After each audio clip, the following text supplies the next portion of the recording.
One of the summer's most interesting stories is about one man's inspirational tale about figuring out his family's history. This muse cuts deep in his new book called Cuba, Your Children Cry.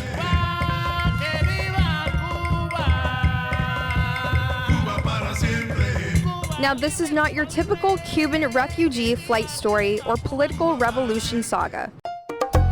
It is, however, a memoir by Cuban-American attorney Otto Iglesias. The story is more about going after the American dream, to be an inspiration to people to, do more research on their own families. Spurred on by looking through his parents' old vintage photos of a free Cuba. This ended up being a personal, difficult dive into discovering the two paths his parents took after their exile from Cuba.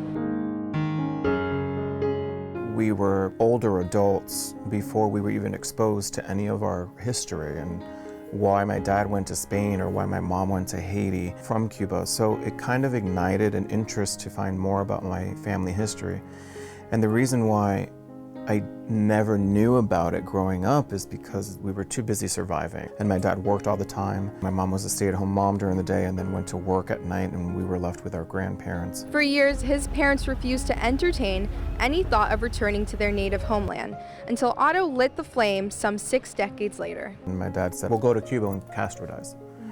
And I rolled my eyes because we never thought that was going to happen because It's been so many years. And he passed away that evening. It was the most bizarre, strange thing to happen. When we actually traveled to Cuba, photographing them and in front of their last house before they left, my mom couldn't take her favorite doll. They couldn't take anything. And then the last house that my dad was at with his grandparents, taking that picture of them looking at that house was very emotional for me. I think it was a journey that I needed to take for me and, for my family. My dad worked all the time. Those who came out to meet the author came away with an incredible sense of generational purpose. Otto hopes his story touches all walks of life.